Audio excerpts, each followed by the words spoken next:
Hey, and welcome back to my channel. If you're new here, my name's Hannah. I'm an interior designer from Sydney, Australia, and on my channel I love to talk about all things interior design. So if that's something that you're interested in, feel free to subscribe, click the like button, follow along, and with that being said, let's get into today's video.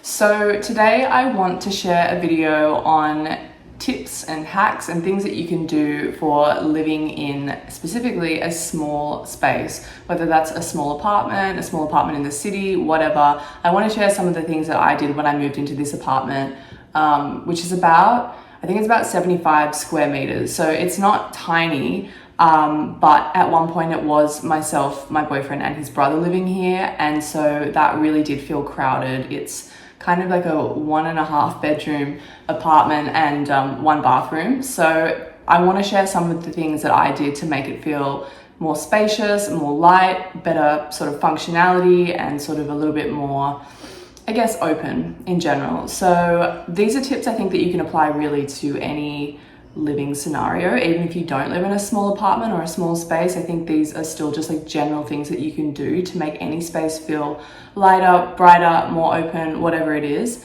But yeah, specifically I'm talking about smaller spaces and things that you can do to make rooms that are a little bit boxed in, maybe have lower ceilings, what you can do to make them feel bigger and a little bit more expansive. So I've had a little bit of experience in this, and I just wanted to share my tips and things that I've done. So if that's something you're interested in, yeah, hang around and let's get into it. So my first tip, which is something I spoke about in my last video, is to declutter and cull your items. This is going to be the first thing that I recommend that you do when you're starting to sort of clear out or rearrange a smaller space that you're living in. This is going to give you a really strong foundation. It's going to clear out physical space. You're going to be able to see the things that you have, the things that you actually use, and things that maybe you don't use. So go through each room and break down all of the things that you have in there. Keep the things that you love and that you use regularly. The things that are sentimental, keep as well. And then what I sometimes like to do, because I know it can be hard to sort of part ways with things, is to have like a transition box. So put things in a box that you're maybe not sure that you want to keep or you're not ready to let go of yet, and just put it aside and come back to it in a month or so. And if you still haven't really used the items or thought about them, it's probably time to part ways. Because at the end of the day, if you've got things lying around that you're not using, it's really just becoming clutter, and it's really eating into the space that you do have, which is probably limited for other things. So that's my first tip, is to declutter and cull your items, get rid of things that you're not using. And yeah, this is going to be a really good base task to apply the other tips that I'm going to talk about.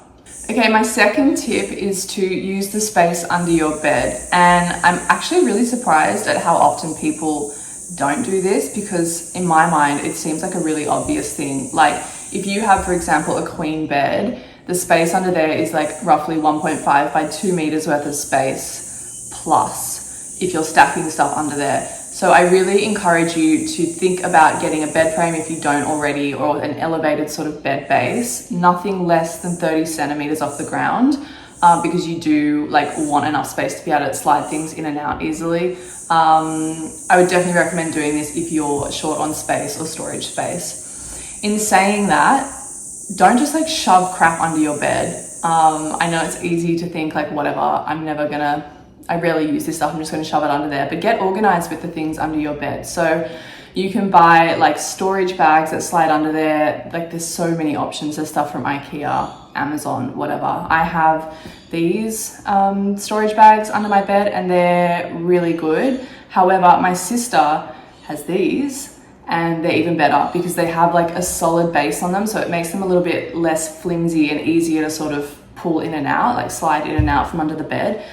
So that's a really good option. And then the other thing that I obviously highly recommend is vacuum seal bags. They compress stuff down so tightly that you can honestly stack like 3 or 4 of them on top of each other under your bed. I use them for clothes, like linens and sort of sheets and things that I'm not really using that regularly, or if it's summer, I'll put some of my winter stuff in there and just like vacuum seal them.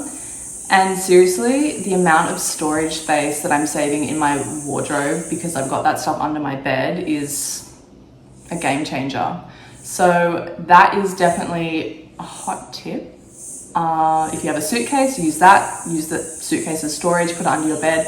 And again, when you have things in storage boxes or storage bags under your bed, it just eliminates like things getting ruined or getting dusty, you know. So I would say that's a really good one, is to utilize the space under your bed. And you're not really going to see it. Generally, you'll have, you know, your blankets will hang over the side, or you'll have like a, what's it called, a bed duster. I mean, that's so ye old, but like something covering the sides of your bed, so you're not going to see what's under there. So yeah, that's my second tip, is to use the space under your bed. So my third tip is to maximize light. And when I talk about this, I'm talking about light finishes, light colors. I'm not saying you have to go out and pick everything and make it all white and beige. That's not what I'm getting at.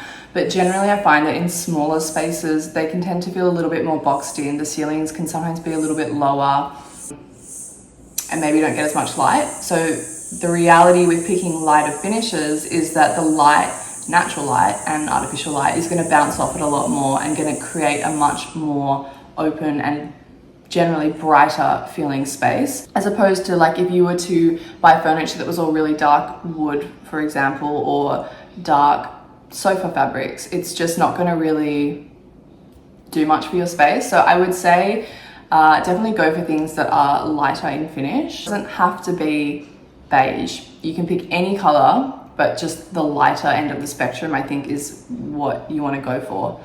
Same with paint colors. I just would steer away from doing any sort of like dark, like large areas in dark colors. I think if you want to have like a dark rug, that's an option, but it's all about kind of balance. And generally, I think the lighter the space, the bigger it's going to feel, the more open it's going to feel, and actually the physical light is going to bounce around a lot more. So that's my third tip, is to focus on lighter finishes.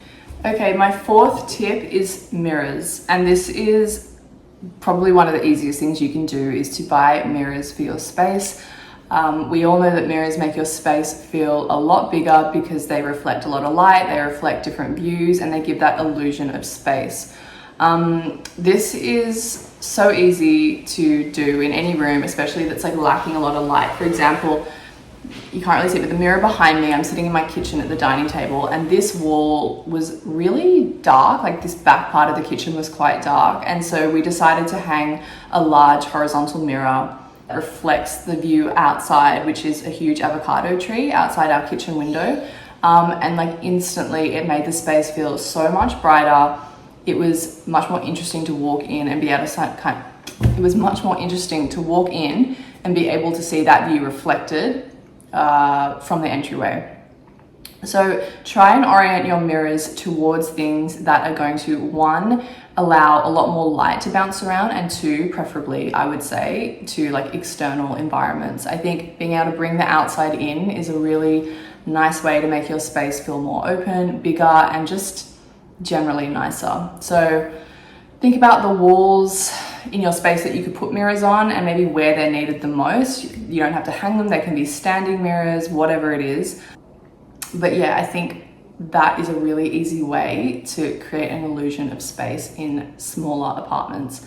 Similarly, I would also say using reflective materials or sort of transparent materials. You know, I'm not saying go out and buy a glass dining table, but if you had maybe a glass coffee table or reflective elements like metals, again, that creates movement and light bounces off it. And with glass, because it's transparent and you can see through it, again, it doesn't feel like the same as having like a clunky coffee table where it feels like it's eating into the space. So that's my fourth tip, mirrors and sort of reflective materials.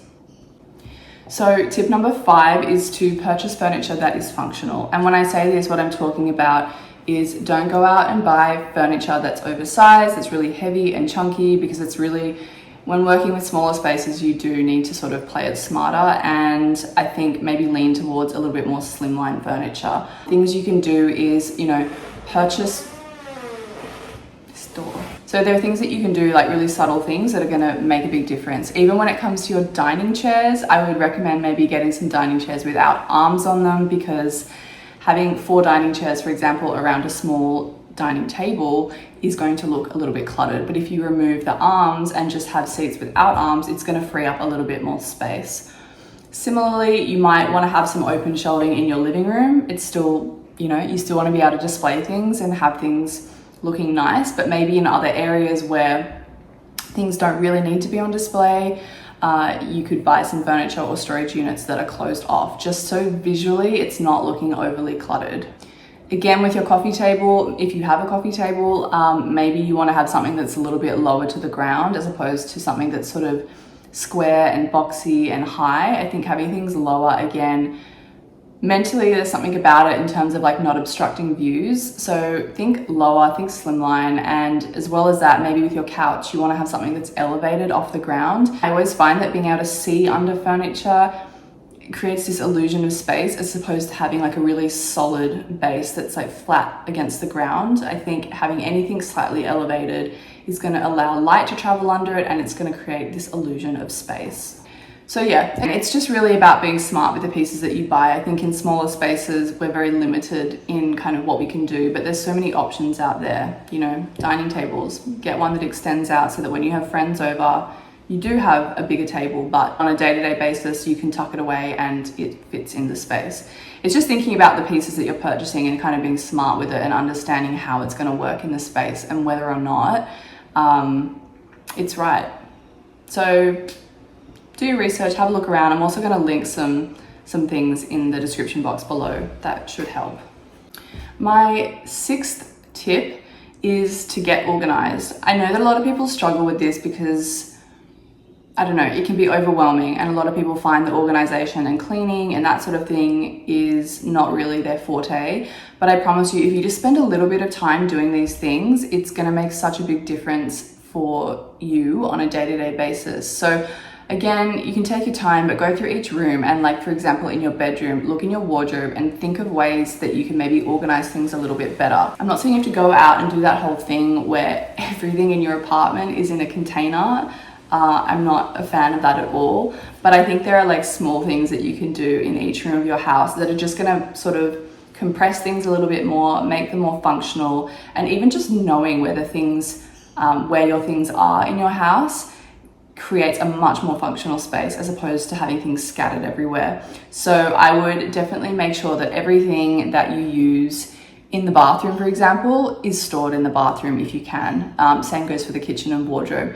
There are so many storage solutions, even in the bathroom. If you don't have enough sort of under counter space, you could get like a little trolley or something like this to put items on. I think is a good option. It's really just about sort of segmenting each space and delegating a little bit of storage room for each item that you use in there. Another way to store things is to use your wall space. So for example, in the kitchen, maybe you want to have some S hooks where you can hang pots and pans as opposed to having everything sort of stacked in drawers. You're freeing up drawer space for other items, and you don't have to have a million things hanging off your wall, but it's just going to give you more options.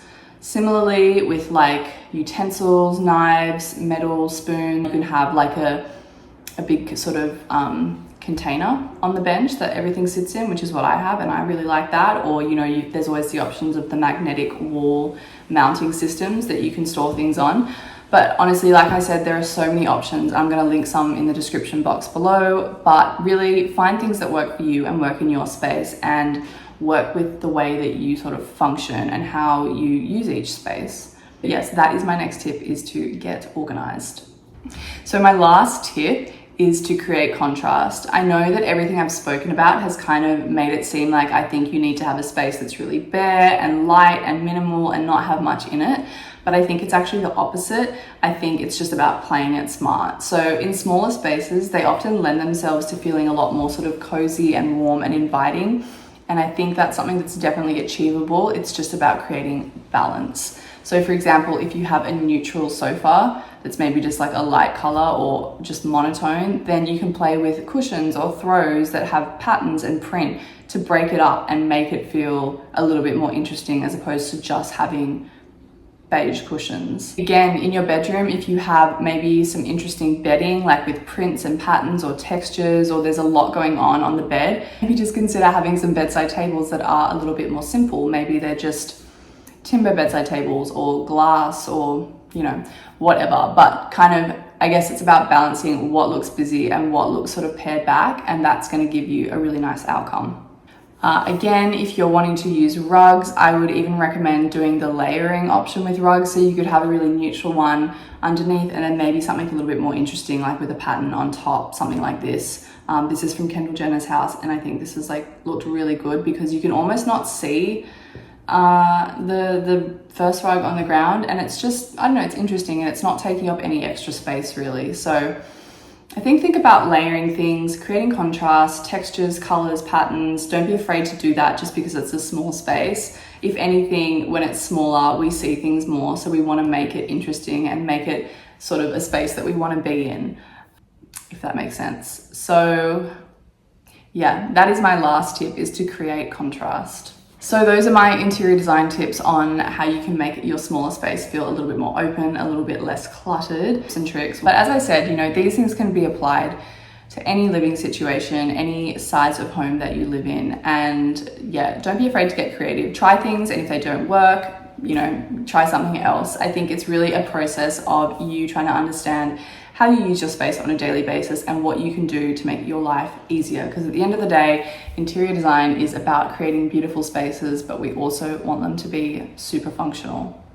So I hope that these tips have helped in some way. I know, as I said, this is not new information, but I just wanted to share this video. I hope that's helped. And next week I'm going to be at my mum's place, so I'm going to have a bit of a different background. I know this is pretty boring to look at. I hope I'll see you there, and if not, have a great week, and I look forward to the next video.